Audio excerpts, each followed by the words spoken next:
Hello बच्चों, आज की इस वीडियो में हम जैन धर्म के बारे में पढ़ेंगे। इसके पहले वाली वीडियो में हम बौद्ध धर्म के बारे में पढ़ चुके हैं। ठीक है, तो इस वीडियो में क्या पढ़ेंगे? जैन धर्म।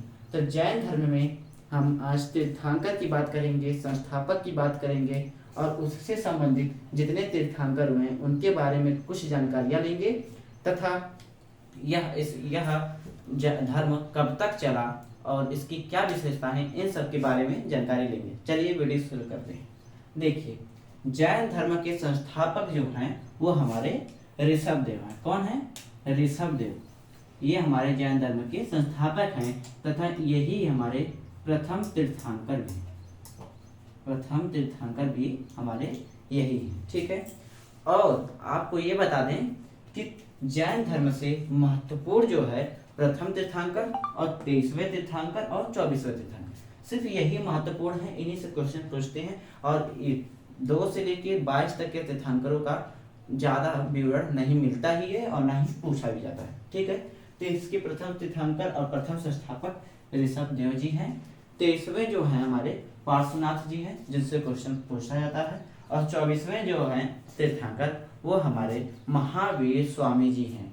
आप लोग तो जानते ही होंगे महावीर स्वामी को, जैन धर्म में बहुत ज्यादा प्रचलित है। ठीक है, तो महावीर स्वामी जिनका बचपन का नाम वर्धमान था। अब हम महावीर स्वामी के बारे में पढ़ेंगे। ठीक है, तो महावीर स्वामी का बचपन का नाम वर्धमान था। महावीर स्वामी का जन्म जो है 540 ईसा पूर्व कुंडग्राम, जो वैशाली में पड़ता था, वहां पर हुआ था। ठीक है, इनके पिता सिद्धार्थ। इनके पिता कौन थे? सिद्धार्थ। इनकी माता थी यशोदा और इनके एक बड़े भाई थे जिनका नाम नंदीवर्धन था। इनके माता पिता की मृत्यु हो जाने के कारण ये बहुत निराश हुए और इनकी मृत्यु हो जाने के कारण इन्होंने सन्यासी जीवन ग्रहण करने का सोचा।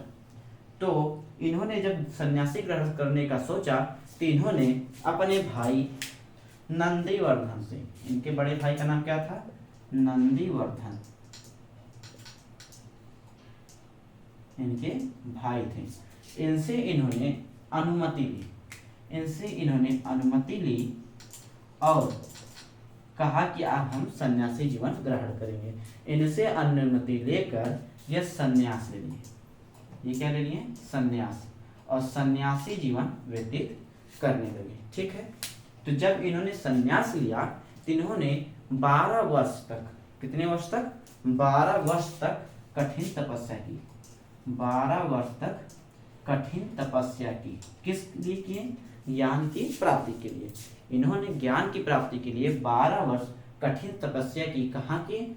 ऋजुपालिका नदी। ये याद रखिएगा, ये पूछता है। तो इन्होंने तपस्या की, कठिन तपस्या कहाँ की? ऋजुपालिका नदी। ऋजुपालिका नदी के तट पर स्थित साल वृक्ष के नीचे इन्होंने 12 वर्ष की कठिन तपस्या ऋजुपालिका नदी के निकट साल वृक्ष के नीचे 12 वर्ष तक कठिन तपस्या की, जिसके पश्चात इन्हें ज्ञान प्राप्ति हुई।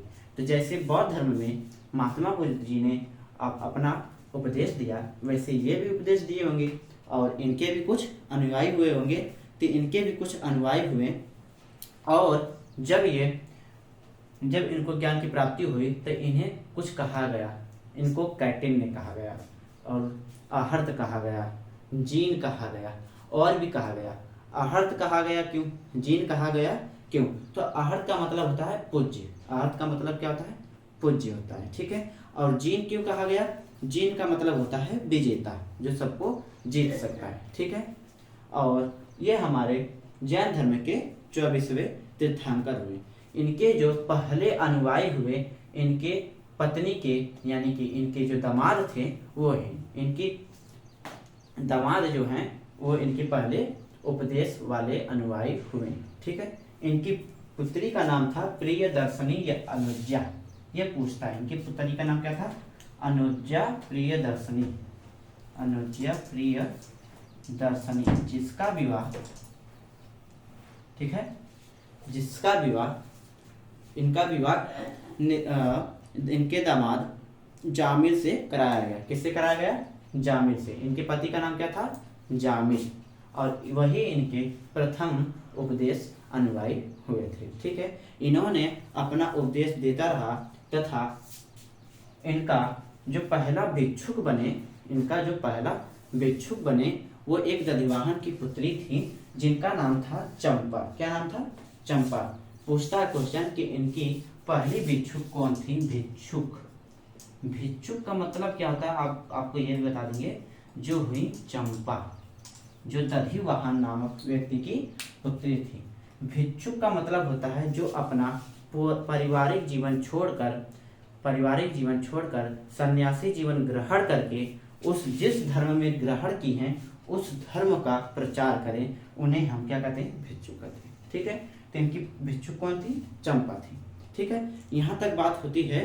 तो यह इनकी मृत्यु जो है 468 ईसा पूर्व में होती है। इनकी मृत्यु कब होती है? 468 ईसा पूर्व 72 वर्ष की उम्र में होती है। कितने में होती है? 72 वर्ष की उम्र में होती है। और कहाँ होती है? राजगीर के पावागिरी में। कहाँ होती है? राजगीर के पावागिरी में। ठीक है, यहाँ पे इनकी मृत्यु होती है। इनके जो दो बहुत महत्वपूर्ण अनुयायी थे उनका नाम था, एक का स्थूलभद्र, एक था भद्रबाहु। इनसे ज़्यादा क्वेश्चन पूछते हैं इनके अनुयायी जो दो महत्वपूर्ण हुए, एक का नाम था स्थूलभद्र और दूसरे का नाम था भद्रबाहु। दूसरे का नाम क्या था? भद्रबाहु। एक और बात है कि एक चंदना नाम का जो इनके भिक्षुणी संघ का प्रधान था। जैसे भिक्षुक होते हैं तो उस भिक्षुकों में से कुछ लोग महत्वपूर्ण होते हैं जो प्रधान होते हैं। तो इनके इन भिक्षुकों में से जो प्रधान थे उनका नाम क्या था? चंदना था। एक थे आर्य सुधर्मा। कौन थे? एक थे आर्य सुधर्मा जो महावीर स्वामी की मृत्यु के बाद भी जीवित थे। ठीक है, जो महावीर स्वामी के मृत्यु के बाद भी जीवित थे। ये ऐसे व्यक्ति थे जो उनके साथ थे। ठीक है, इनका भी कई बार क्वेश्चन पूछा जाता है। ठीक है, जैसे ही महावीर स्वामी की मृत्यु होती है तो इनका जो अनुयायी थे मगध में 12 वर्षों तक भीषण अकाल पड़ा, जिस कारण स्थूलभद्र वहीं रह गए, उसी स्थान पर रह गए। लेकिन भद्रबाहु अपने शिष्यों को लेकर चले गए। ठीक है, अपने शिष्यों को लेकर चले गए। इन्हीं भद्रबाहु के साथ हमारे चंद्रगुप्त मौर्य जो भी जैन धर्म से संबंधित हैं, चंद्रगुप्त मौर्य, इन्होंने भद्रबाहु के साथ यात्रा पे निकले थे और इनको ये दोनों श्रवण बेलगोला गए। कहाँ गए भद्रबाहु और ये? श्रवण बेलगोला,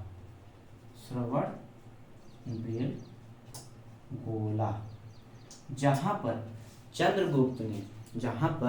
चंद्रगुप्त ने संलेखना विधि द्वारा अपना प्राण त्याग दिया था। किस विधि द्वारा? संलेखना विधि एक ऐसी विधि है जिसमें बिना अन्न जल पिए ईश्वर का ध्यान करते हुए व्यक्ति मृत्यु सिधार जाता है। ठीक है, तो इस विधि से इन्होंने अपना मृत्यु स्वीकार किया था। किसने? चंद्रगुप्त मौर्य ने। किस विधि से?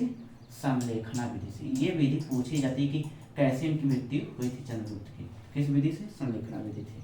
जब अकाल पड़ने के बाद स्थूलभद्र के पास भद्रबाहु आते हैं तो इनमें दो अलग अलग विडंबनाएं रह जाती हैं। स्थूलभद्र वाले श्वेतांबर कहलाते हैं और भद्रबाहु वाले क्या कहलाते हैं? दिगंबर कहलाते हैं। ठीक है, सॉरी, भद्रबाहु के शिष्य जो है दिगंबर कहलाते हैं और स्थूलभद्र के जो शिष्य होते हैं वो हमारे श्वेतांबर मतलब होता है श्वेत वस्त्र धारण करने वाला। जो स्थूलभद्र के शिष्य थे वे श्वेत वस्त्र को धारण करते थे, जबकि भद्रबाहु के जो अनुयायी थे, भद्रबाहु को मानने वाले जो थे, वह किसको मानते थे?